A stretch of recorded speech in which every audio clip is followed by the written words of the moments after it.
Hello and welcome to Islington Mill and, the monthly podcast series about the cultural life and times of one of the UK's most beloved artist-led creative hubs, Salford's Islington Mill.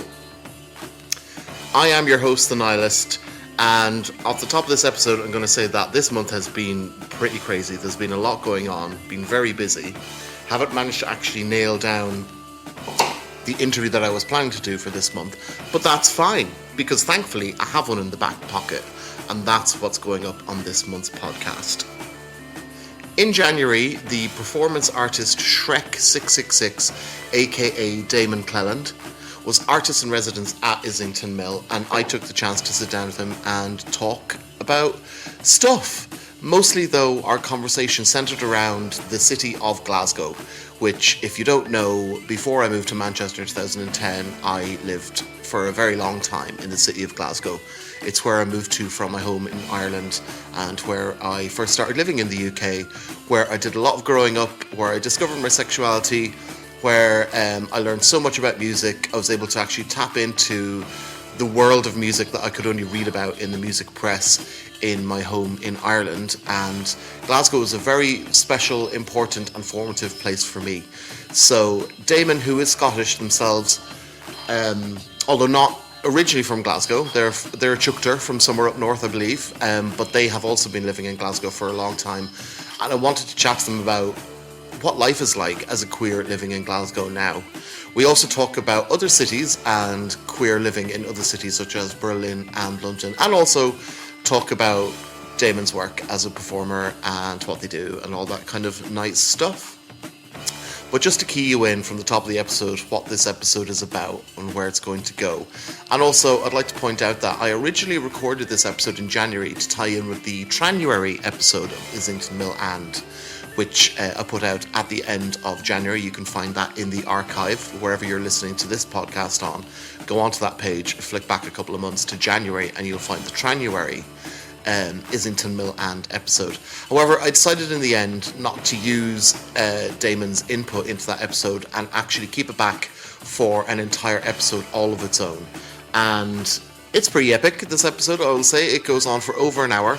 And I've decided to not trim out the original intro, which was introing Damon's interview as being for the Tranuary podcast. I rewound that a couple of minutes into the interview and got Damon to introduce himself again. But I've decided to keep that in because there's a little bit of context about who Damon is in that Tranuary intro that I think is important to keep in the rest of the episode. So, with all that being said and done, I'm going to hand myself, the Nihilist, over to myself, the Nihilist, with special guest Damon Cleland, aka SHREK666, for this month's episode of Islington Mill and. So, I'm here with SHREK666, but I will allow you to introduce yourself. Some people know me as Shrek, some people know me as Damon. I'm an artist from Glasgow, based in Glasgow, but from the Highlands, visiting Manchester. Cool. Again. What brought you to Manchester this weekend? January brought me to Manchester this weekend. I performed last year and loved it so much that I wanted to come back and experience a space like that. Mm-hmm. Yeah. How was it?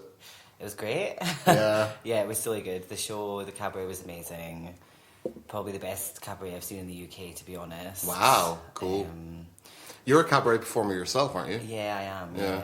So I've done quite a lot of shows around, and yeah, just the talent and the diversity of the performers, and like, everyone's doing different things. It's not, no act was like similar to one another, which I love to see. Yeah. That sounds great. What does Tranuary mean to you? It's a space that celebrates trans people and prioritises trans people and safety. That shouldn't be taken for granted, because after losing Bonjour, which was like the queer co-op that I worked at in Glasgow, that business had to close in December. That was like the space I felt comfortable in Glasgow, the space that I could work creatively and collaboratively. Now we don't have that, the city doesn't have that, and it's worth travelling to Manchester for. Mm-hmm. Yeah. Okay, I think that'll be the little interview for the Tranio episode, but I'm thinking, should I get you to introduce yourself again, because this will be a different one. Okay. Okay, could you introduce yourself again, please? So my name is SHREK666, or Damon Cleland. I'm a multimedia artist based in Glasgow. How's Glasgow? Because I used to live there. Yes. And this is more than likely going to end up on the Nihilism podcast, so I'll probably do a bit of an intro to explain to the listeners my history in Glasgow, but we've talked about that, so you know that. So I'm really interested to find out what queer life is like in Glasgow at the moment, because when I was there, we did do some things that were queer-centric, queer-focused, but I was able to access that side of what I want to do with my work much more easily in Manchester. And that, not even kind of overtly, it's kind of something that, like, when I started doing stuff here with my partner and promoting and putting nights on, it just was more queer, because there's more of an openly queer population here than what exists in Glasgow. So I'm really interested to find out what queer life in Glasgow is like now. Yeah, I think it's quite difficult, to be honest, and it's because of the lack of infrastructure. With the loss of Bonjour, the city and the community definitely feel that. You know, aside from that, was like the queer space, the space that trans people and POC are prioritised. Mm-hmm. There is no other venue in Glasgow where that is thought about as much.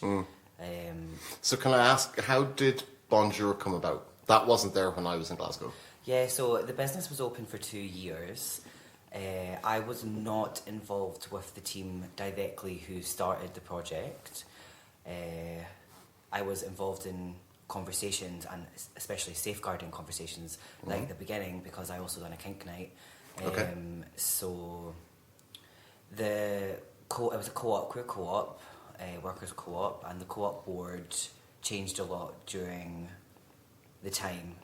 And you know, when people talk about sustainability within businesses, within queer spaces, a lot of the time they don't think about the sustainability of the staff, because what ended up happening is, I mean, there was many things that contributed to the closure.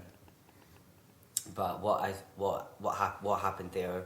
One of the things that happened there, which I see happening in other places, is the people that are really doing the majority of the work aren't getting paid the majority of time, and the community don't really recognise that level of labour. Almost like take things for granted.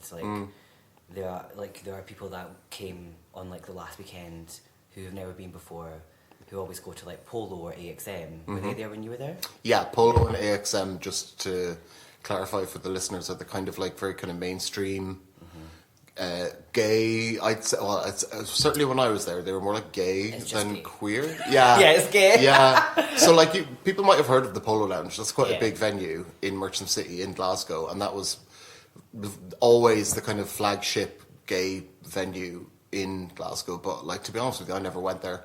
Didn't I've really. been rejected. Oh, have you? Mm-hmm. Yeah, I mean, to be honest, I'm not surprised. I never really went there. I'm just trying to think if I ever went there. I think I maybe went there once in my entire life of living in Glasgow. Yeah. Just never seemed like it was my kind of space, in terms of I didn't think I'd be welcomed there. Yeah. Do you know what I mean? Yeah. It's very... Yeah, it's just very mainstreamy, shiny muscle boy kind of thing. Yeah, but anyway, I think people can probably get the vibe of what it's like. When did Bonjour start then? So it really opened during COVID, to be honest, which is one of the big financial issues that we as a business faced, because Network Rail, the landlords, were charging us rent when we were not legally able to be open. So it really started opened just before COVID, and then had to close, and then opened again. The goal was always to have a profit sharing queer workers co-op that felt safe and comfortable, even though it's in like Salt Market. It was in Salt Market in Glasgow, which is a pretty rough area. But our door staff, the security staff, were always amazing. You know, my partner Catherine worked the door for years before they were on the co-op board, and they dealt with a lot. And it's the people at the door that really make such a difference to what's inside. Absolutely. Curating the kind of clientele, I think is kind of the easiest way to say that. Is Salt Market where Mono is? Mono's like a little bit further down there in the corner, yeah. Right, because I have a memory of a building in Salt Market, and I'm wondering if it's the same one. Is it near the Clue the Vaults? It's right near the Tollbooth Bar, and it's under a bridge. Oh, okay. I know where the Tollbooth Bar is, but under a bridge, I don't think I have any memory of. Like the Tollbooth Bar is here, and then Bonjour was like right beside it. Oh, okay. So, and that's a scary pub. Yeah. The Tollbooth is a scary pub. Yeah. So yeah, the door staff had to put up with a lot, like people getting ejected there and thinking they could come into that space. And yeah. Of course. I see. Yeah. But yeah, we also hosted like at Bonjour every week. There was like small trans library meetups. There was like dinner and a movie, which was like the only real like social trans space. Which is also missed, definitely. Yeah. So when you said it shut down just before this Christmas passed? Yeah, December. Yeah. Can you talk about why it shut down? There's so many reasons as to why the business had to close, but essentially it boils down to not being able to afford to pay the staff. Like if we were to continue to be open with the level of debt that we were in, we would not be able to pay staff. Yeah. So the business had to close. Yeah. Oh, that's a bummer. But there's so many things to it, and like we're making a documentary right now to talk about what happened with the business. Like what people can take and learn from that model. Not just of like a business that tried, but because we're actually really successful. But there was a lot of barriers within our way, and Glasgow's very working class, so it's like when you don't have someone that, and luckily Bonjour did have someone that financially supported, had a few mommies. Yeah, they're always good. Yeah. Oh god. Yeah. But like when it's then like a group of also working class like trans artists trying to generate enough income to support a space, like what is really needed is like government funding for us, and like there's other things that we can do, like other type of plans that we can make, which would involve setting up as a CIC and not like a bar. Yeah. Is there going to be a Bonjour 2? What does the future hold? Are people going to try and do something similar, do it better, or not necessarily, but you know what I mean? Like, is there plans to open something similar up again? Like, there is like a handful of us that are still working on the documentary, that are still doing the kind of Bonjour type things, unpaid. But like most queer circles, the personal nonsense can and did affect the working dynamics and can affect. But I think it's important that that can be looked past to like look at a greater good. So yes, there are plans for like something similar to open and to start, but what that would really require is funding, money, resources, and a good team communication. Yeah. What are, if you could give us like a compressed version of, what are the things that you think you've learned that you want to impart to other potential communities to avoid these mishaps? Transparency. Yeah. Keeping it transparent, 100%, making sure everyone who's involved knows what's going on. Like, there were some difficult conversations that I had to have right at the beginning of the business that involved certain individuals that were dangerous. Okay. And that information was not shared, and the lack of communication. It's like people are then getting involved with things that they don't know things about. I think transparency is so important. Also, budgeting. Stick to a budget. Yeah. Stick to a budget and be realistic. Like, being realistic and not idealistic. Because whilst we would all love to be living in an idealistic world where a profit share can cover the costs of a charity whilst not making a profit, that just simply won't work in a capitalist world. Sadly. Yeah. Yeah. But you said that the nights that you put on have been successful, so there is an audience for this. Oh, definitely, yeah, definitely. There was people through the door. Don't get me wrong. The club would be really busy sometimes. There was definitely like people through the door. But then there was just some costs that should have been avoided, like that were a little bit excessive. And I mean, I've done that in some events that I've done as well. When I'm like, okay, let's do a private wine tasting. But you know what? It was beautiful. Yeah. Oh, so Bonjour was a wine tasting club. Oh no! Well, my friend Tenda does tastings. Is an amazing. Does amazing tastings. Biodynamic wines, decolonizing wine. She's great. Yeah. Okay. I don't really drink much alcohol, so it doesn't mean much to me. Although I suppose now that you mentioned decolonizing wine, I can kind of understand that. It's interesting talking to. I'm not going to guess your age, but you are younger than me, right? It is interesting talking to a younger person, a queer person who lives in Glasgow, and talking about queer life there, because I felt, because I'm gay and I moved to Glasgow in 1997, and while I was able to come out in Glasgow, and my friends circle who I had at the time were all great, it was fine, it wasn't a problem about that.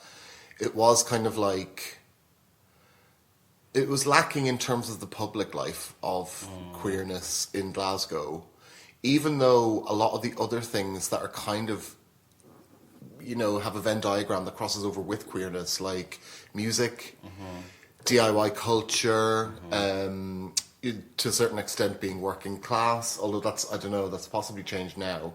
But just like, it was like all the elements were there for really, what could have been a really thriving queer scene, except the actual queerness, which would have been the thing that was centred in that. And I'm wondering now, like I said, like I never went to the Polo Lounge. It just wasn't my thing. It wasn't for me. Do you know what I mean? I'm not that kind of gay. So I am wondering if, like, one thing about Manchester is that you walk down the street and you see quite a lot of obviously visibly queer people. Yeah, and pride flags everywhere. Yeah. And sometimes even trans flags and stuff. Like, really nice, like, not just the pride flag, but the kind of updated pride flag with the additional triangle bit in it. You see that a lot. I just feel like in Manchester it's a lot more visible. Whereas in Glasgow, it always felt to me like there are quite a lot of queer people living in Glasgow. They're just not out, or the queerness is not, I don't know. Can you... So I feel like, actually, within Glasgow, there are quite a lot of trans people. Like... Okay. Like, Glasgow, I feel like, is not a bad place to be trans at all. I've lived in like Berlin. I've lived in other places that, like, I didn't feel as comfortable being like trans masculine and like presenting however. Would you include Berlin in that? I would include Berlin in wow, that. Okay, we'll get to that again later. Yeah. I would include Berlin to that because, like, I first identify as non-binary and I was very loud about it, and I still identify as non-binary even though I present more masculine, and I don't conform to like a binary ideology of like a trans identity, so Berlin was more binary focused. Okay. There are visibly queer people in Glasgow, definitely, but we just don't have enough spaces to gather. Like, I mean, I used to be really involved with Shoot Your Shot for years, and that was like a space that we would gather, and then people went off and done their own things, and like there is like now that Bonjour is closed, it's like you have the Polo gays, and then the Bonjour gays have nowhere to go. Like we have like a queer bookshop category is books in the South Side, which is amazing. But yeah, like the other clubs that like we do events in, somewhere like Stereo, for example, is not like necessarily a queer club. Yeah, I did stuff in Stereo in my day when I was living there, and yeah, it's like queer adjacent, but not necessarily queer. Yeah. You can get anyone coming in. It's like in town. Yeah, so. yeah. I'm also wondering. I mean, we'll have to discuss what it was like when I was there, but I'm also wondering how the nightlife, the nightscape, has changed in Glasgow since I was there. Not that you have any reference, but what it was like in my time. But I'm just like, what's nightlife like in Glasgow at the moment? It can be fun. It's short. I miss the after parties. Was there afters when you were there? Oh my god, yeah. Yeah. Like the entire... That was such a huge thing. That was such a huge thing that like everything shut at 3, or depending on where you go, some stuff shut at 2. So around here now, these days, like things usually, well, in Salford anyway, with like the White Hotel, Hidden, and this place, 6 a.m. license is quite common. So in Glasgow, yeah, everything shut at 3, and you know, come 3 o'clock, people are still on their buzz. So you just walk outside. Like one of the places that I used to go to all the time was the Sub Club and Optimo, but also some of the stuff on the Friday night, and then the house night on a Saturday night, because I'm a house bitch, I love it. But you'd walk out the club and it would just be like people milling around on the footpath outside on Jamaica Street of the Sub Club, and just somebody would be like, oh, there's a party at such and such. And it was always something that I gauged the social life of a city on in those terms, and like, where is a city that you'll go and you leave the club and you'll end up at a random person's after party. And that vibe, very much the reason I hold that vibe with me is from my experience of going out clubbing in Glasgow. And also Manchester's kind of similar. There's a lot of afters and stuff in Manchester, but like I said, the licensing goes on a bit later here, so it's not as common as it was in my day in Glasgow, but it's also socially common here because people will pick up friends or people they've not met before and become friends with them over the course of going out for a night, and then they'll go back and have a party. And it's really, really surprising and shocking to me to hear you ask me. Well, I mean, there are still after parties, right? But what I'm really talking about is like the illegal raves after parties. They're like, okay, yeah, in a big building where it's like it's not someone's house. It's like you pay like however much in the door. There's still DJs on. There's still a dance floor. Like there used to be a plethora of great after parties in Glasgow before COVID. Right. Before COVID, like when I moved to Glasgow in 2015. So like 2015 to 2019, it was like, okay, where are we going to go to tonight? They even started doing a gay after party on a Wednesday night. Wow. Uh-huh. When you say Wednesday night, what time? I don't know, I can't remember. Maybe it started at 11 and it went on until 6 or 8 or something. Wow. But yeah, they used to do that, and then the fucking pigs got involved and shut them all down. Like, yeah.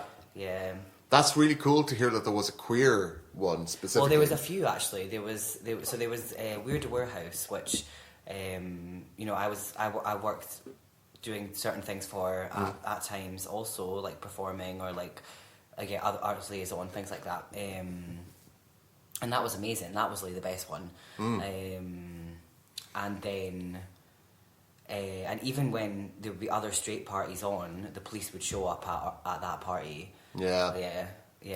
I remember sitting the police down when they came into the green room, and I was like, I'll pour you a whiskey, I'm going to give you a word, and like tell them off. And they're just always like, shut up, like. I'm like, you're being transphobic. But, I mean, and can I ask, like, what was the interaction with the police like in terms of, look, we're just doing our job, or were they like, no, you know, like... They were like, we're shutting you down, everyone needs to leave, get out. Yeah. And And there was no, and even though it was like technically a private party, everyone was registered and had bought a ticket online. No one had paid cash at the door. We're aware of exactly who's in the building. It's a private party. That's perfectly legal, to be honest. But they targeted that specific queer party, and then other ones, and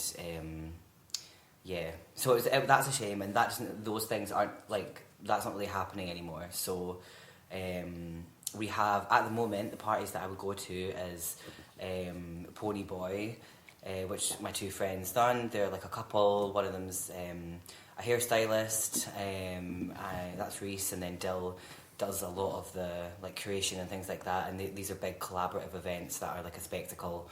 And where does that happen? So they've done one. Is it floating? It's floating. It's floating. They started in Bonjour and then moved to Stereo, and then they done one at a space called Exit, which is a good new club that has just opened, but it's only going to be open for a year. It's an artist-run space. It used to be a strip club, so it's quite sexy inside. It's got nice little seating bits. It's a nice club, and I plan to do some events there while we've got it. But so I would go to Exit, I would go to Stereo, and like sometimes I used to go more, but sometimes the Berkeley Suite. Oh, that's one that I have heard a lot about, but I've never actually been there. I think I know where that is, and I think I remember what it used to, I can't think of it, but I think I know where it is and what it used to be. But yeah, I've not actually been there. But that seems to be quite a renowned spot in Glasgow. Yes, it certainly is, and it's a busy spot as well. The reason why I don't go as often is because my partner, every time they go, gets like racially abused or touched with the crowd. So that's off-putting. Is it like a majoritively straight crowd? Yeah. Yeah. Yeah. Which is a shame because, but that's just the way that it's turned out. Yeah. Where it is as well is. Yeah. But how about then the kind of, because like one of the reasons I stayed in Glasgow for so long once I moved there was the music and how good the music was in particular venues, and like I said, the sub club. And I'm wondering now, like, does the sub club, which is a fairly mainstream venue, or a kind of like muso venue as opposed to, like, I don't know, like a queer venue necessarily, but do venues like that ever put on queer events? We tried. Oh, right, okay. Like, when I was working more with Shoot Your Shot, like, if me and Bonner had conversations with sub-club people, not just us, there was other queer people involved as well. Then, I think Bonner done some nights there, and we were trying and we were asking for like certain things to make the venue more safe. And then during COVID, when they were done a public fundraiser to be able to pay their staff, but then were posting about private jets, we decided not to work with them anymore. I think I remember that. Yeah, I think I remember that. They did a big push for donation to cover. Yeah, but then, there was word of like, where's the money going though? Yeah. Which, to be honest, doesn't really surprise me. And especially after the whole Bonjour situation, it's like, I want to put my money towards like grassroots, artist-led spaces that need the money. It's like that money is going directly into the artist's pocket. So you said you moved to Glasgow in 2015? Yeah. Did you miss out on the Arches? Because the Arches show, I actually did the last gig, of the last ever gigs at the Arches. There was a night, not a night, it was like a festival, a multiple night thing. I think it was over 2 nights, and I was booked to DJ as contracts on the second night with Christine and David Hoyle, and the event was called Queer Futures, and also I'm probably going to get their name wrong, but they died quite recently, Area Negro. Okay. They were on the bill, but they had to pull out for some reason. But it was like an amazing bill, and it was really great, like queer talent. And the Arches was like, I mean, they opened now. What? Has it? It has, yeah. They actually done an event with... In the same space? Yep. They done an event on the 26th, or maybe the 27th or 28th of December, and it was Horse Girl, Talia, and a couple other people. So I didn't go that night because I was DJing the following night, and I'm actually glad I didn't go. Whilst I would have enjoyed the music, some of my friends that did go had some difficult experiences. Some of my trans friends that did go had some difficult experiences with the crowd. There was a really funny video on TikTok that was like an interview going around the lads in the crowd being like, "What's your favourite leave-in trainers?" And it's like, okay.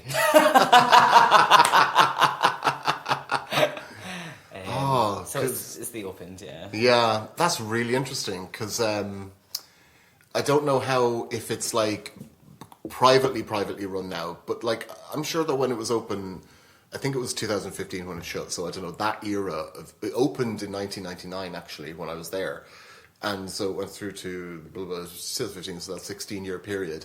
I'm pretty sure it was getting council money as well put into it. Okay. So it was kind of like a bit of public funding, and they had a remit.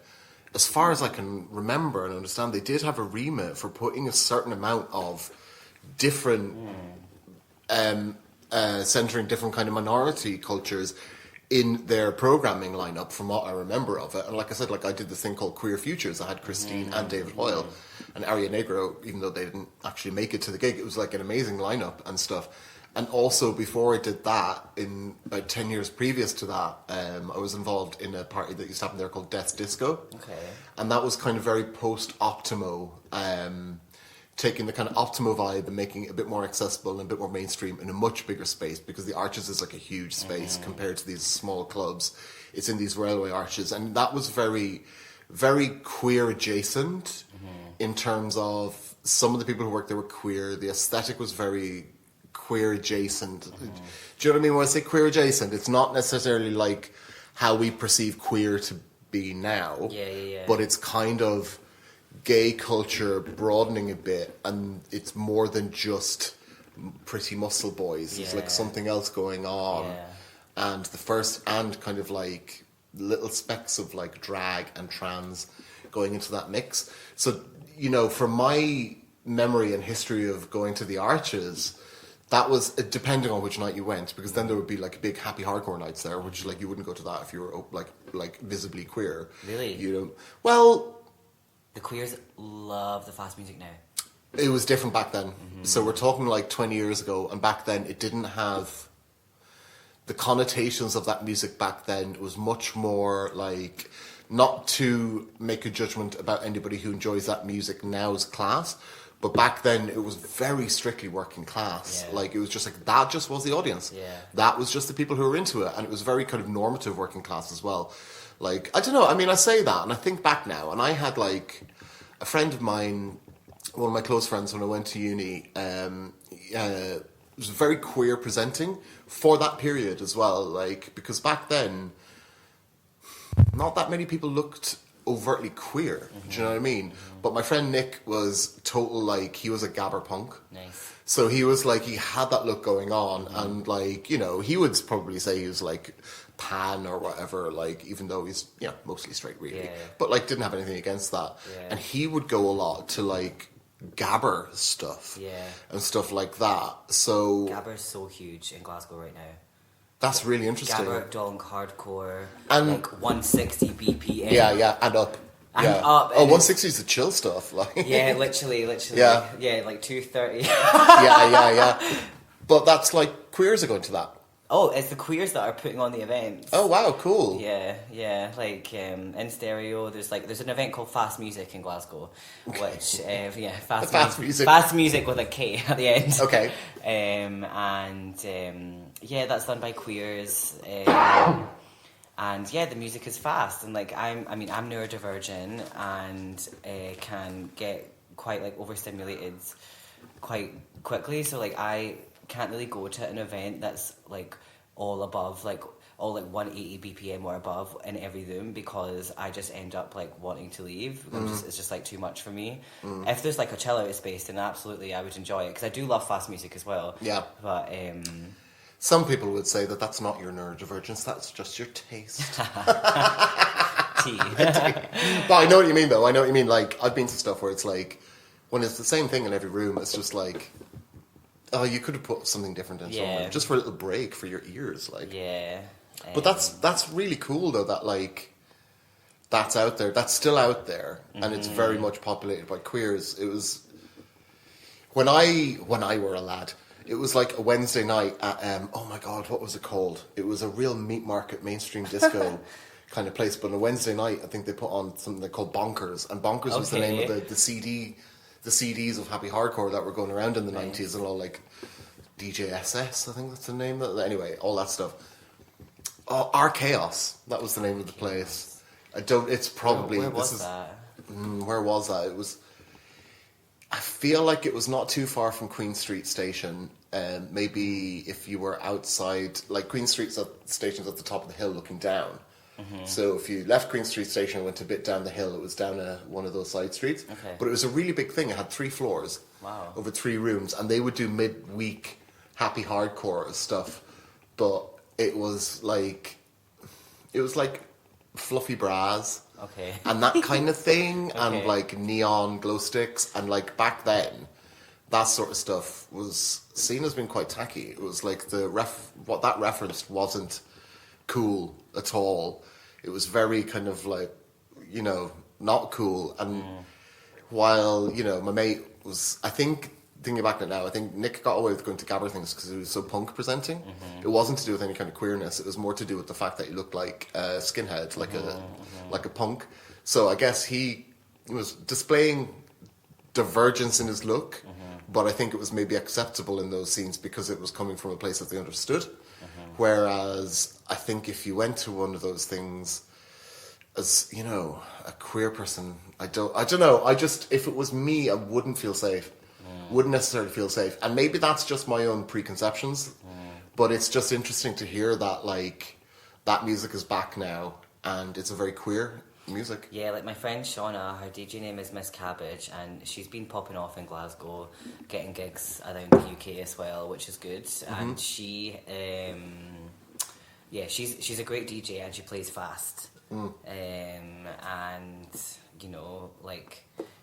she's been doing really well, and I think that like there's definitely a trend in a lot of like new DJs starting within the city to be playing like at that speed. But on the same hand, what Bonjour done as well was actually like made a lot of new DJs. Because we had CDGs there, places to practice, gigs to offer, like a place to grow. So that was great to get more like POC DJs in, to get more like Afrobeat sounds, like different Bilal, like Brazilian funk, like different types of music that have more rhythm, and like that was super valuable. So yeah, there's still definitely a variety, and the music is still definitely very good. Yeah. That's good. Yeah. I think when you said about the after parties, it was a bit thrown, but I think like there's still a lot of house parties. There's still house parties, yeah. But again, the thing is that there's like everywhere else, there seems to be a housing crisis, and True. People don't have like the big gaffs anymore. Yeah. So what's that like? Because I remember when I stayed in a student village in first year, and then in second year there was a group of 5 of us who managed to get a house at the end of Great Western Road. Burnbank Gardens was the name of the place, and it was huge. It was like there was 5 of us, so I think we each had a bedroom. So that was at least 5 bedrooms, and then there was a big kitchen living room as well. And it was really long and quite high. And then there was people there was a floor over us and a floor over them as well. So, yeah, part of my memory of Glasgow is also the availability of cheap, good, decent, big, old space, like Edwardian I don't know if townhouses is the right word, but you know what I mean? That when you go, even a terraced house would go quite far back, because this was a terrace, so from the outside it just looked like it was 1 room and a door and then 2 floors above it. But when you went in the main door, it went past 5 bedrooms into a big living room kitchen, and it's just really interesting to hear about what's going on with housing up there. Yeah, now. so when I first moved there, it was I rented a flat that on Wallace Street. Have you ever heard of them flats? Wall Street. Wallace Street. Wallace Street. They're a bit dodgy. I lasted about 2 weeks, and then I was like, I'm going to go into Halls. Which part of Glasgow is it? It's near this Bridge Street subway, like Lauriston area. Oh, Bridge Street is subway, is where the building I was talking about that we had, the chateau, is just up there. Oh, Wallace Street. Would it be when you come out, so like you would come up the escalator and go out the door, and it's kind of that direction, but maybe, or... I can't really remember, but it's literally just across the river, and then there's a huge car sales places in front of it. But yeah, it's like renowned for like sex workers and drug dealers, but like not. I do know where you mean. Yeah, I do. Yeah. Which I've got nothing against. Yeah. But like not they're not in like a well treated kind of a way. But then so I moved to Halls when I was in first year, and then from there moved to a big house in Mary Hill, which was a huge 3-story house that there was 5 of us, and I think we were paying about 400 each a month. I had a conservatory and a big garden. It was great. I had so many good parties in that house. Then I moved to West Princess Street, which I feel like almost everyone does when they go to Glasgow. Yeah, there was some notorious party flats there as well when I used to live there. They're probably the same ones. There was one, I can't remember. It was, it would have been at the end of West Princess Street, and it wasn't the last one. It was maybe not the one next to it, or maybe the one next to that, but I think it was like 40 something. Okay. And there used to be a band called Shit Disco. Okay. And they lived on the top floor, and it was a split level, so there was a stairway in the flat that went up to the next level, so it was like a 2-level flat. When you say the end, do you mean the end that's close to Sauchiehall Street? Yeah. Okay, yeah. Yeah. There's still on that end that's close to Sauchiehall Street, there's still like a number of flats that are like party flats. Probably the same ones, Yeah. I'd imagine. Yeah. But then, Not exactly at the end of the street, but like getting close to... close, yeah. Because the street, at the end of that, it's the motorway. I can't remember the name of that street that the motorway is off, and I think like as the houses get closer and closer to the motorway, they all get a bit more fucked, and there's just people in there. There used to be actually like a kind of like a gallery in one of those flats called Where People Sleep, which was quite good. They would have like little pop-up exhibitions and stuff. But yeah, over the past couple of years, it's gotten quite inaccessible for private vents. I've got quite a few friends like now who are like being evicted and looking for flats, and like I'm struggling to get flats. Like luckily I have social housing, and like that's just like the way to go for housing within Glasgow, because it's like you'd be asking private landlords would be asking you to pay like the same kind of a rent that you'd be expected to pay in Manchester or London. When it's like, hang on a sec, we're in Glasgow. Yeah. It's really interesting because that was one of the things that I always thought about Glasgow. It's so cheap to live here. It wasn't like dirt cheap, but it was manageable. It definitely was manageable. Like you could live on the Dole. I lived on there on the Dole for a bit and stuff. And it's kind of grim to hear that it's changing like that. Yeah, it's a shame. Yeah, it really is. But that is good to hear that social is good there. It is good, yeah. Because I think we talked about this the other night when we were having a chat, but like your experience of getting social, I don't think it would have been that easy here. I just think that I mean, I don't know. I can't say why. Although I have, like, when I used to be a carer, I did work with people rehoming addicts in recovery. So I'm quite aware of how hard it is, because even some of those people, you would think that they go straight to the top of the list, but they don't. They don't. And it just seems, it's weird. So I don't exactly know how. I have a little bit of knowledge, but I don't want to speak on it too much because I don't know exactly how it works. But I'm glad to hear that, that is an option in Glasgow. Yeah. Because, there's quite a lot of different housing associations. So, like, I still had to wait, and I was homeless. I still had to wait from February till October being homeless, and I had, like, top priority. Yeah. Okay. But I did want to live in Govan Hill because that's where my friends are. Yeah. Yeah. But yeah, I was lucky in the flat that I got because it's really nice. So. Yeah. Well, that's cool. Yeah. Actually, now hearing that you had to wait 7 months, I think I don't know. This is just me conjecture now, so this might be bullshit. but I think you might not, if you move to Manchester and were looking for social housing, you might not be deemed as much of a priority as you were in Glasgow. Yeah, definitely. So you might have the same weight, but to get somewhere that wasn't as nice, maybe. Yeah. So comparatively, I'm not sure. But then I never accessed social in Glasgow, so I don't know what that's like there really. And it's kind of, it was never. Social was never an option when I was there, really. Not in any kind of bad way. It was just like, there's loads of places to go live fairly cheaply. And like I stayed in a couple of different places that were basically bedsits. Yeah. That were glorified bedsits, but they were fine. Yeah. Do you know what I mean? Like, we weren't, there was only one who we were sharing bathroom stuff. The other one was like, kind of like a bedsit, but it was completely compact. You weren't sharing anything with anyone. So, and that was fine. That did me for the couple of years that I was living there. That's all I needed. And it was like housing never, in my memory of Glasgow, housing was never a problem to access. More so a problem was to like which one, in terms of who do you want to live with. And would these, for me personally, like, would I feel comfortable living with that person if I'm going to bring a bloke home at some point, all that kind of stuff. It was fine. In the end, I had enough friends that were grand with it, so it was fine.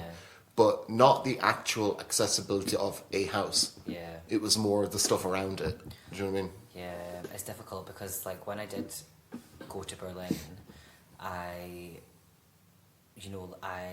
was there for 6 months and I had applied for citizenship. I had a Meldung, like a registration there, because I wanted to live there like full time. But because of the housing crisis there, which is like way more severe, I went from like sublet to sublet and then couldn't find anywhere stable, and then ended up moving back to Glasgow because I had a stable house. At the time I was living with other people, and I actually had a studio in the house, and there was a garden, and it was really nice, but sadly, like, it didn't work out, so I moved into another social house and with a partner, and then moved into my own social housing. So I'm just trying to get all of my friends onto the social housing situation, because it's literally half the rent than private lets right now in Glasgow. That is great to hear. That is that there is at least options. That it's not becoming dead end. Can we talk a bit more about Berlin? Yeah. When did you go? Post pandemic? It was during the pandemic. Right. Okay. I met my partner at the time there. Just before COVID, literally like the week before. Oh my god! I met them in Berkheim the week before COVID happened.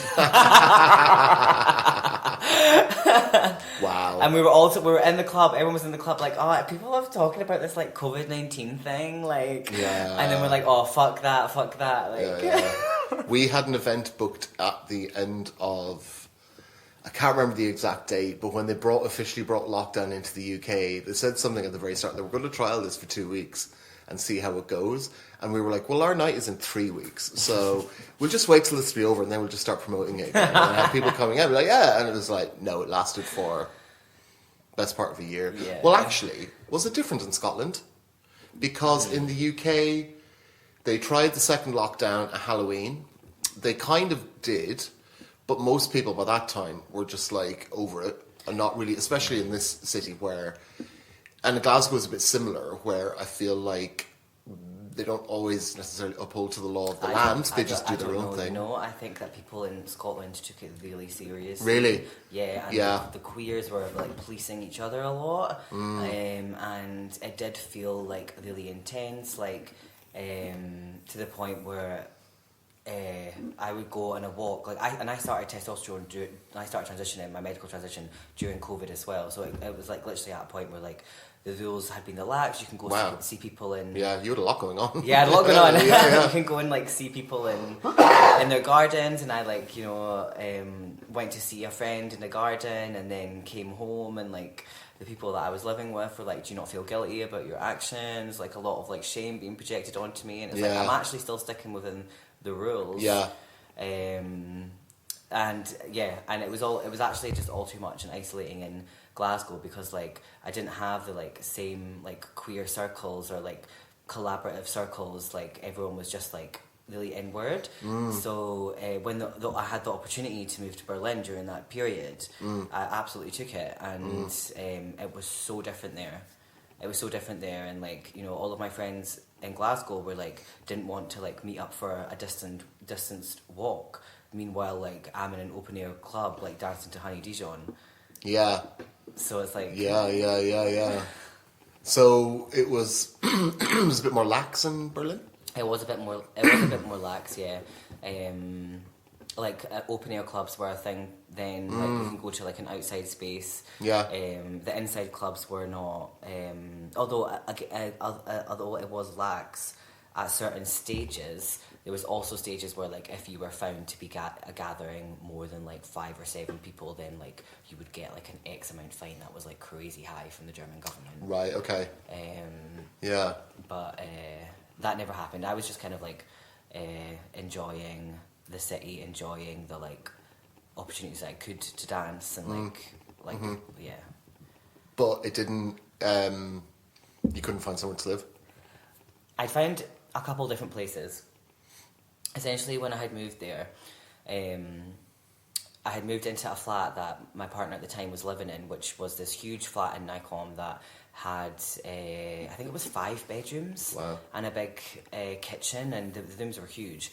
And then the landlords took away the bath and the shower. They took the bath and the shower because they were trying to get them out. Okay.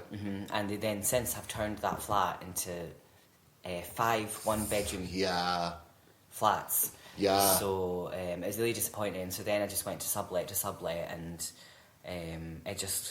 the instability was like too much. And it's like, because like I'm not a German citizen, and I don't have I work freelance and all of these things. I didn't have the appropriate documentation for like for a German flat.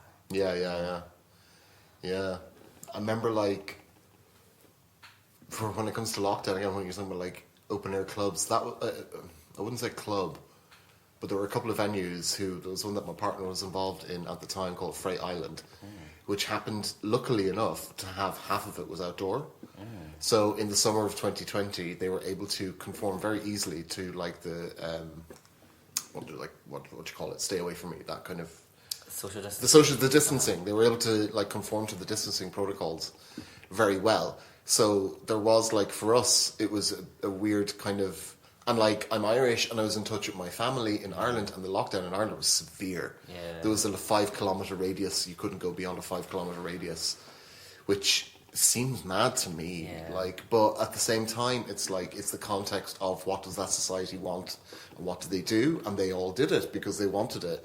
And I think one of the things in Ireland, because like my parents are still alive and they're very old, I think there is a very older generation there. So I think people were very much like, yeah, this is, you know, we don't want this to wipe out that generation. Yeah. So they did do the distancing very much. But like over here, it was just like, it wasn't the same as normal, but it was like trying to be normal. And there was very like, there's certainly, I don't know, from what I hear about other places and like what you're saying about what it was like in Glasgow, yeah, it wasn't like that here. There was stuff going on. And then like Islington Mill here, where we are now, that was still open for, well, after, I think it shut for a little bit, but then I think they might have changed the laws a little bit, so kind of people were allowed to have their workspace as well. Yeah, so people started coming back in here and working, and then I started doing some work here as well, and got access to the studio downstairs that we're still in currently, and then started to invite people into the studio because I saw it as a space where we could socialise again with each other and be in community with each other, which is a massively important thing. Definitely. And unfortunately, like, I have lost friends from that period. Like, literally, like, one of my best friends took their own lives because the way we see it is to do with the social isolation that she was going through and stuff. And it's really super important to me, this element of community that is being fostered everywhere, that everyone's trying to do, but particularly here in Islington Mill, like, I've first-hand benefited from it, and me and my queer family have benefited from it, and like bringing people together, it was really important, and that's something that we're trying to continue doing with the studio downstairs, which is why I'm so keen to like have other queers come in and use it and stuff, because we've benefited from it, and I want to kind of share that benefit with people. But that was like, it's really, it's funny. I don't know if we're far enough out of pandemic yet to be able to like actually look back at it and we can look back at it now and think about it, but I don't think we're far enough away from it yet. It's not even 5 years yet. 4 years coming up to it, but like maybe when it gets to 5 years, we'll be able to gauge the impact that that event had and that those couple of years have had. But it's still like, I kind of feel like we're coming out.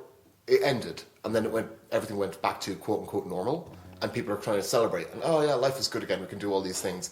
We're kind of now coming out of that period and going, oh, it's not back to normal though, is it? Really, when you think about it and everything that's going on.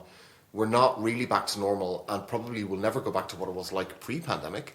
Never. Yeah, and I miss Glasgow pre-pandemic. Yeah. Yeah. Yeah. And it's like, and what you're saying about being in community with each other is so important. And like Glasgow, that kind of just like stopped. That kind of just really stopped, and everyone was too afraid to actually just like meet up and like be together and like even like go for like a distance walk to like check in, like how are you doing? And that like the actual effect of like that period like created distance within our communities. And like what like the reason why I like enjoy going to Manchester so often is that like I feel like there's a lot that I can learn from the communities here in Manchester, and like try to bring back to Glasgow in a way of like, okay, well, how do we make things better? That's simultaneously really nice to hear, but also really sad to hear, because I feel like my ideas about community and stuff massively come from growing up in Glasgow and experiencing, starting my life as an adult and growing up into that period of finding myself and all this stuff massively comes from Glasgow. And it's really, it's nice to hear that there's stuff to be learned from Manchester, because that's a nice thing. That's kind of gratifying. But it's also sad to hear that Glasgow's lost that. I mean, don't get me wrong, there's definitely been periods of my life where I felt so strongly about the people around me within certain time periods in Glasgow. Like, where and things have felt like very, very good. But after the past couple of years, I'm noticing like a real shift in and a bit of a communication breakdown, to be honest,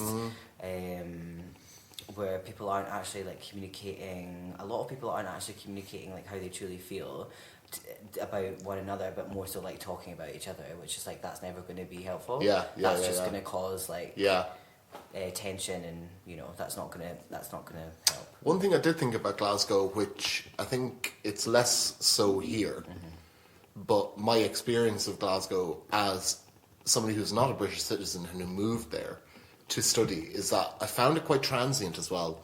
Like a lot of people would move there and live there and have a great time, and then a few years after doing that they would move somewhere else. It was always kind of a bit like a stepping stone for a lot of people. And I lived there a lot longer than most of my peers did, actually. Apart from the ones who were Scottish or the ones who settled there or whatever. You know, 10 years into my life in Glasgow, very, very different social scene to it was when I first moved there, because people are constantly moving through it, and I wonder if that's, you know, an aspect of that as well.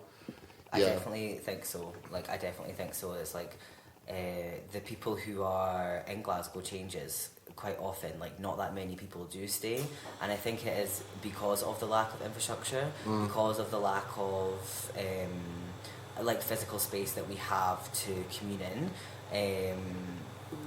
It would be I could just be like, okay, move to Manchester, but like I want to benefit I want to still try and help the communities that like we started to build, or that was built and then we tried to continue to grow. Do you know, it's like a lot of people come to Glasgow for a few years and then they move. Yeah. Which there's another aspect to that as well, which is like Glasgow can be very heavy for certain people as well. Like with the nightlife and drug culture and stuff going on there. Some people, but then again, it's very similar in that way to Manchester and Berlin. In that nightlife and drugs are huge there. So it's definitely more in Berlin. Well, Berlin is like the mecca for that. Yeah, right? Literally. But I think like because a lot of, I remember like when me and Joe, my partner, first went to Berlin together in 2017, it changed our life, but it also changed like, oh, we want to do this in Manchester now, and in Salford, we want to do it here, we want to do it in White Hotel, all that kind of stuff. We clicked with it, and we got the energy that was there and brought it back here, and I think Glasgow is similar. I think there's like, I can see a lot of people from Glasgow really worshipping Berlin because it's doing everything that people are doing on a smaller scale in Glasgow, but on this like apex level, like Berghain. Berghain exists and is like. But you know what? Berghain is so problematic. Oh, absolutely, absolutely. Yeah. Like the most recent stuff around the conflict in Israel. Like, yeah, but even before that, like I've been with a dear friend who collapsed on the dance floor in Panorama Bar and watched the security put her on a bit of plastic and just like shake her to wake her up, and there was no medical, there was no first aid, there was nothing, and they were so disrespectful and transphobic towards her, and it broke my fucking heart. And that's not the only transphobic experience. That's so not the only transphobic experience that many of my friends have had within that venue. And like I've also been like groped so many times, like without consent in that venue. And whilst Berghain can be hailed as like somewhat like ideal of like queer clubbing, it's really like an ideal of like cis male gay clubbing that that I think should stay there. Yeah. We can take the good bits, you know, the multiple rooms, the multiple floors, the hedonism, like, but maybe make it a bit queerer, a bit more consensual. Less intoxicated. If you want. Yeah, we went to Berlin actually for the first time post-pandemic last summer. Still a great time. Where'd you go? We went for like a long weekend. That's how we always do it. And usually when we go to Berlin, there are friends of ours who run a night at Kit Kat club called Gegen. Oh, nice. Have you ever been to Gegen? Yeah. Oh no, I've been to Kit Kat, but I've not been to that event. Gegen was the club that changed our lives. Okay. Like, Gegen is super duper queer. Okay. It's like every little pocket of the community is there. That's cute. And you turn a corner and they're fucking each other. It's like very open. Like, you see everyone is at it. And it's very respectful in terms of like, you go to a dark room and in one corner of the dark room it's all femmes. And then right beside them, in a different part of the dark room, but beside them is a load of bears. And there's no conflict. Yeah, that's cute. There's like, they're there, we're here. Oh, we're all here to have a good time. Oh, look at you getting off. Ha ha ha. Suck this dick. Okay. You know, it's like, there's no kind of, you know, like when you go to gay male spaces and it's like, oh, there's a woman here. Yeah. Like, I'm rolling my eyes, listeners. I'm rolling my eyes back into my head. Like, and that was really instrumental for us as well, like taking some of our like bare cis male friends to that space, and then them getting over the like, oh my god, there's a woman here. I was like, get over it. Like, they're not going to do anything to you. You're interested in that bloke, right? Let's just get into that. Literally. And Gegen's incredible. It's like that was the thing that we would go to Berlin for, more so than Berghain. Even though Berghain was an incredible experience, and I just love the apex clubbing experience of just being in this massive, because I find the kind of like the gayness of Berghain also, I know exactly what you mean about it, it's very gay male, because like I've got a particular taste in men, and it's not represented in the mainstream of gay male society. And that was another thing, that when me and my partner went to Gegen for the first time, we walked in and it was like, oh my god, look at those bears over there. They're fucking beautiful. They're like beautiful German bears, because Germans do bear really well. Like, and we were just like, they're way out of our league. Like, and then we ended up like 20 minutes later, we were all noshing each other off in the dark room. And then we become really good friends. And we hang out with them all night. So like Gegen was the kind of like, this is amazing. It really was like the best club I've ever been to in my life. And I always try and like retain that energy and everything that they did. So anyway, the last time we went to Berlin, though, we didn't go to a gig, and we actually ended up at Berghain on the Friday and the Sunday night. And we had a lovely time. We had a nice time. Like, we were there together with friends, so like our little queer family. And we were taking a bunch of people who hadn't been there before. That's fun. And that was great. So we had a great time, but then we had a dinner the other night where there's a few of us who sat around thinking, where are we going this year? I'm trying to plan out holidays and stuff. And Andrew, who had an amazing time at Berghain, we were like, what about Berlin? And Andrew was like, I can't be arsed with Berlin, I've done it now. And we were all like, and Joe, my partner, who was the one who would always want to go to Berlin every 3 months, was like, yeah, I feel that. Like, a lot of the people we knew there have moved away now, and they were very queer people. And, you know, I think, I'm not sure, we haven't been to Kit Kat Club in a while. I don't know how Gagan's going these days. I have heard from some people that we did meet who were regulars that it's becoming a lot more straight, which is a real pity because it was so queer. It was the flagship queer thing that they did, and it wasn't like, I've heard about other stuff in Kit Kat Club that you can go and be queer in, but it's still a majoritively straight space. Yeah, that's what I find. That's what I typically found when I had been before. But then, I mean, the first time that I went to Kit Kat, I had not like medically transitioned, and actually the first time that I went to Berghain as well, it was kind of like I hadn't started hormones, and like seeing all of these like big white cis men like take up so much space, it really like got a lot of like cogs in my head thinking of like what if I look like a man like that? I need to be really conscious about the physical space that I'm taking up. Yeah. And the people that are around me and how comfortable they feel. Yeah. And like the last time that I went was for Christopher Street Day, Pride last year. And I was in Berghain for 36 hours. And don't get me wrong, I had a lot of fun. I've seen Erstu and Octo Octa play downstairs in Berghain. And I've seen a lot of DJs there, and I've never seen the Loom move in like a one kind of energy. It was so beautiful. So beautiful. You know, who else? Miss Kitten.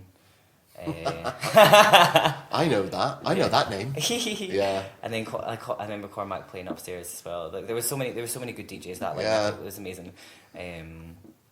Oh, that's nice. Yeah, it was still really, really good, and I mean, So I mentioned my friend Andrew, who had never been to Berghain before, and he's like, I don't know. If you listen to this, Andrew, don't take offense when I say this, but like he's relatively new to clubbing in that regard. Like, it was his first time ever going to something of that size and scale. Like, not to say that he hasn't gone out, but it was just like techno clubbing, I guess. He's new to techno clubbing. Yeah. And especially, he'd never been out in Berlin before. So he was brand new to Berlin queer techno clubbing, gay techno clubbing, whatever. And the whole, like, he kept saying, oh, so what's Berghain like? What's Berghain like? And I was kind of joking, but also not. But I kept describing it to him as being like the Matrix. So I was like, yeah, it's like the Matrix. It's like the Matrix, Andrew. And then as we were queuing up to get in on the first night, we're like, are you ready, Andrew? Are you ready? We're about to enter the Matrix. And we're in. And then we were in, and then we went to Panorama Bar. And it was like, obviously, it was just like, it's the first time we go there, it is mind-blowing. Yeah. Like that main staircase up onto the dance floor, up onto the main dance floor. It's so, I just get like secondhand trippiness just thinking about it. Like, it's so cool. But anyway, we ended up in Panorama Bar, and Andrew was like, oh my god, is that? And I looked over and was like, no fucking way. No, there's loads of queer people here. There's going to be loads of people in Berlin who look like that. What is it? It was Lana Wachowski, who directed The Matrix. It's like The Matrix. It really literally was The Matrix. Oh my god. And I feel like every time I go to Berghain, there's like trippy shit happens. Like anecdotal, what's the synchronistic trippy shit happens that's not just got to do with what you might be taking. It's like, no, there's something universe going. But like, I do still love Berlin, and I really hope, like, we will still keep going and stuff. But it was when Andrew said the other week, it was just like, I've done it now, I'd rather go somewhere else. And Joe was like, yeah, I think so too. And I was like, oh god, I think I agree. Like, I don't know, I'm just, I still love it though. I don't know if I'd like to live there, but I'd love visiting it. I love visiting as well, and you know, I met some really, really fabulous people there. I will definitely be back, but I'm happy to not live there and to live a bit of a, I don't know if I would say a quiet life, but a quieter brain. Yeah. Have you lived anywhere else in the UK?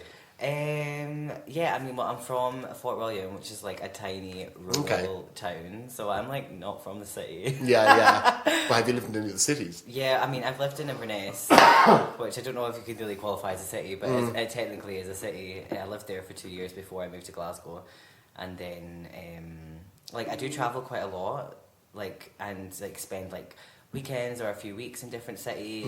Go to London quite a lot, and I do like London. Roundabout way, I'm trying to ask, have you ever lived in London?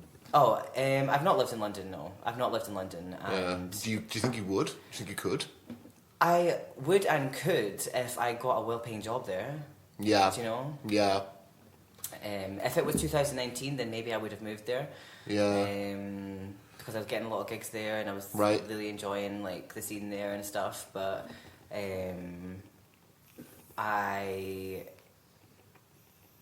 it's just really expensive. Yeah. Super duper expensive. The reason I ask as well is because I have a very mixed relationship with London, and it took me, like, having lived in the UK, so visiting London a lot, it took me until about 2014, a decade ago, when I started doing Vogue events, or helping out doing Vogue events there, that I really found what I thought was, like, a community to be a part of, and friends, and somewhere I could go where I was just chilling in their spare room, but I knew it was somewhere safe to go, so I felt a bit more secure when I went there, whereas previous to that, I find it very overwhelming. Yeah, definitely. Like, it's massively, like, one of the reasons why I love Berlin so much is that it's comparable main city, like it's a world destination city like London is, but there's so much space there, and it doesn't feel as overwhelming as London is. It's so cramped and it's so populated. But I don't know, I think the element of community that I always really like in cities, I found much, much stronger in both Glasgow and Manchester than I have found in London. That's not to say it doesn't exist in London. Like, I've been part of those communities for a while myself in London, but even then, it was like so hard to make those communities work compared to if you were putting that effort up in here or in Glasgow, you'd be reaping much more rewards. Like, I find London a much more difficult city to navigate in that way, and it's interesting because we can talk about this off record, I don't know what's going on. But just when I see things that are claiming to be community, quote unquote, in London, and seeing how they operate, and I'm like, you don't have any experience of what a real community is. Because I see how you operate, and that's not how a real community operates. And that there is some stuff in London that does do it well as well, but also it's kind of like, nah, mate, you need to live somewhere smaller with, I don't know what it is, but... I think that... a lot of people in London are really focused within themselves. If we're going to talk about drugs, the drug of choice there is cocaine. That's like gonna... And with the rent, it's like... but also your wallet, like... Yeah, like everyone's working multiple jobs, and the people who are... like trying to like build something for themselves within like the scene or whatever that is, it was fine. It was all good when I was going there and I was booked and I was a guest artist. I'd be treated well, but some other times when I would go and I'm not on the lineup, then I'd be treated totally different. So that's a falseness. Totally. Yeah. Whereas I feel like in Glasgow and Manchester, you will get into conversations with complete strangers. You will get into really deep conversations with complete strangers in both of those cities. But I don't know. I think that might happen in London, but then the cocaine wears off, and you're like, "Oh, I don't know who you are. Go away." You know what I mean? I feel like I feel like there's some kind of a Manchester Glasgow kind of a connect. Like everyone in Manchester loves Glasgow. Yeah. A lot of people from Glasgow love Manchester. I feel like there's some kind of a connect there, which is nice. But I also think it's just a bit more of a relaxed. They're more relaxed cities. Which makes a difference into people's capacities. Yay for Glasgow and Manchester! Sorry, London. Sorry, not sorry, London. And on that bombshell, thank you, Shrek. Thank you.